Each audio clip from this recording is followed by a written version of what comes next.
Assalamualaikum warahmatullahi wabarakatuh. Dalam video kali ini, kami dari kelompok 3 akan mempresentasikan materi mengenai ruang lingkup bidang alat dan mesin pertanian. Sebelum itu, izinkan kami memperkenalkan diri terlebih dahulu. Perkenalkan, nama saya Safina Azahra dengan NIM 231710201006. Saya Aurelia Inayatul Safitri dengan NIM 231710201012. Perkenalkan, nama saya Muhammad Farhanul Akbar dengan NIM 231710201030. Saya Devinda Murtiani Asari dengan NIM 23171020115. Perkenalkan, nama saya Nafisatul Munawwaroh dengan NIM 231710201002. Dalam video presentasi kali ini, materi yang akan dibahas yaitu pertama, daya dan alat mesin pertanian, kedua, mekanisasi pertanian dalam pembangunan pertanian di Indonesia, yang ketiga, faktor-faktor keberhasilan produksi pertanian, dan yang keempat, fungsi alat dan mesin pertanian, dan yang kelima, pengelompokan penggunaan istilah mekanisasi, yang terakhir, peranan alat mesin pertanian dalam usaha pertanian. Sebelum masuk ke materi yang akan dibahas, pertama-tama kita akan membahas mengenai perkembangan awal mekanisasi pertanian. Perkembangan awal mekanisasi pertanian dimulai sejak penggunaan alat dan mesin traktor yang diperkirakan sejak zaman Belanda. Dari tahun ke tahun, penggunaan traktor semakin berkembang, dan pemerintah Indonesia membentuk satu unit usaha traktor pertanian dengan nama PN Mekatani. Perkembangan mekanisasi pertanian di Indonesia pastinya terdapat kelompok yang setuju dan tidak setuju dengan perkembangan mekanisasi pertanian. Pada pengembangan mekanisasi pertanian terdapat dua pandangan kelompok yang setuju dengan kelompok yang kurang setuju. Pada kelompok yang setuju dengan pengembangan mekanisasi pertanian berpendapat bahwa perkembangan mekanisasi pertanian merupakan sarana untuk mencapai tujuan dari pembangunan pertanian. Mekanisasi pertanian dapat dikembangkan karena adanya dukungan dari kemajuan teknologi dalam meningkatkan produksi pertanian, seperti ditemukannya bibit unggul dengan umur pendek dan produksi tinggi menuntut sarana penanganan yang meningkat baik tenaganya atau alat mesin. Dengan perbaikan jaringan irigasi serta pembangunan jaringan irigasi baru memungkinkan intensitas tanam per tahun meningkat. Pada teknologi pupuk produksi dapat dilipat gandakan dan melengkapi sarana pendukung pengembangan alat dan mesin pertanian. Selain itu, dengan pengembangan mekanisasi pertanian dapat membuka lapangan pekerjaan baru seperti bengkel dan penyediaan suku cadang, dan melalui pengembangan ini dapat menarik generasi muda untuk bekerja di bidang pertanian. Adapun kelompok kontra, yaitu pada kelompok yang kurang setuju, mereka berpendapat bahwa lahan dan modal di negara berkembang sangat terbatas, sedangkan tenaga kerja buruh tani banyak dan murah. Pemilikan usaha tani sempit dan berpencar-pencar, serta pertanian harus menyerap tenaga manusia yang banyak. Selain itu, mekanisasi pertanian yang semakin berkembang tidak menghiraukan masalah sosial. Dengan kemajuan teknologi lebih besar, mereka berpendapat bahwa pengalaman masa lalu banyak yang gagal karena kurangnya sarana pendukung dan konsep pengembangan yang mantap. Materi yang pertama adalah daya dan alat mesin pertanian.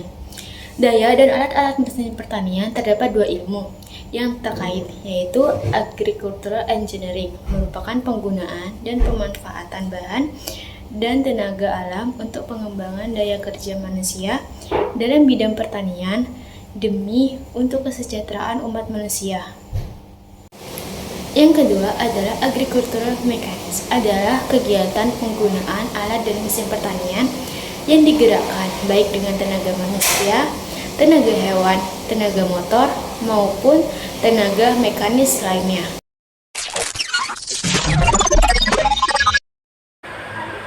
Materi yang kedua adalah mekanisasi pertanian dalam pembangunan pertanian di Indonesia. Terdapat peranan mekanisasi pertanian dalam pembangunan pertanian di Indonesia. Di antaranya yaitu: yang pertama, mempertinggi efisiensi tenaga manusia. Yang kedua, meningkatkan derajat dan taraf hidup petani. Dan yang ketiga, menjamin kenaikan kualitas dan kuantitas serta kapasitas produksi pertanian. Yang keempat, memungkinkan pertumbuhan tipe usaha tani, yaitu dari tipe pertanian untuk kebutuhan keluarga menjadi tipe pertanian perusahaan. Dan yang terakhir adalah mempercepat transisi bentuk ekonomi Indonesia dari sifat agraris menjadi sifat industri. Pada sistem produksi pertanian, kemampuan untuk mencukupi kebutuhan pangan harus selalu ditingkatkan, baik mutu maupun jumlahnya. Maksudnya adalah perlu didukung dengan teknologi budidaya dan juga didukung dari teknologi alat mesin pertanian yang berfungsi untuk membantu dalam kegiatan budidaya maupun penanganan pasca panennya. Oke, langsung saja kita lanjut ke presentasi dari teman saya. Yang ketiga adalah materi tentang faktor-faktor pendukung keberhasilan produksi pertanian. Langsung saja, yang pertama adalah iklim, yang kedua alat mesin pertanian, ketiga tanah, keempat air irigasi, kelima tenaga seperti manusia, hewan, dan mesin, dan yang keenam adalah sarana produksi seperti pupuk, obat, bibit, dan lain-lain.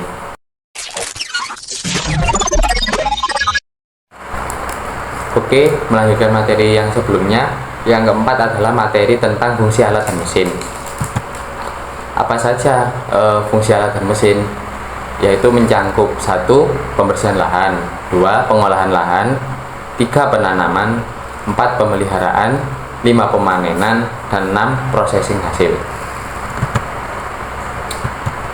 Yang selanjutnya adalah pekerjaan pertanian adalah segala macam kegiatan atau pekerjaan yang dilakukan dalam proses produksi pertanian.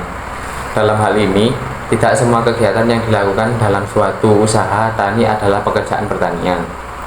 Pengertian pertanian secara luas ialah subjek bahasan yang berkaitan dengan proses produksi barang atau jasa dengan memanfaatkan bioproses mencakup pengusahaan tanaman pertanian, perkebunan atau pertanaman, tumbuhan, hewan, peternakan, dan perikanan.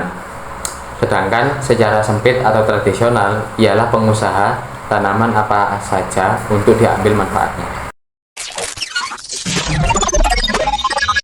Materi yang kelima adalah pengelompokan penggunaan istilah mekanisasi. Yang pertama, berdasarkan bentuk dan mekanisasi.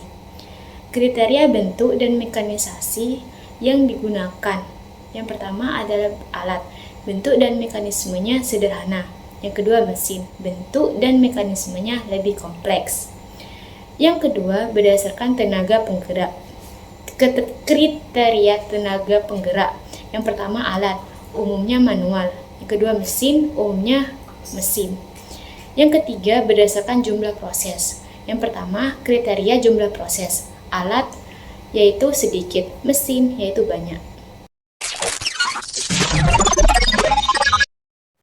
Berikut peranan mekanisasi alat dan mesin pertanian dalam usaha pertanian. Yang pertama, yaitu menyediakan tenaga untuk daerah yang kekurangan tenaga kerja. Dengan memanfaatkan alat dan mesin pertanian tersebut, dapat membantu pertanian yang kekurangan tenaga kerja untuk menyelesaikan proses produksi pertanian sehingga menjadi lebih efisien terhadap waktu dan juga tenaga. Yang kedua, yaitu antisipasi minat kerja di bidang pertanian yang terus menurun. Dengan adanya alat dan mesin pertanian yang lebih modern, para petani muda akan tertarik dengan proses produksi pertanian menggunakan teknologi. Yang ketiga, yaitu meningkatkan kapasitas kerja sehingga luas tanam dan intensitas tanam dapat meningkat. Alat dan mesin yang modern dapat membantu meningkatkan produktivitas pertanian sehingga bisa didapat hasil pertanian yang melimpah. Terus yang keempat yaitu meningkatkan kualitas, sehingga ketepatan dan keseragaman proses dan hasil dapat diandalkan dan mutu terjamin. Yang kelima yaitu dapat meningkatkan kenyamanan dan keamanan sehingga produktivitas dapat berjalan dengan lancar. Kemudian yang keenam, dapat membantu mengerjakan tugas khusus yang sulit dikerjakan oleh manusia, sehingga pekerjaan tersebut dapat cepat teratasi. Dan yang terakhir yaitu yang ketujuh, dapat memberikan peran dalam pertumbuhan di sektor non-pertanian.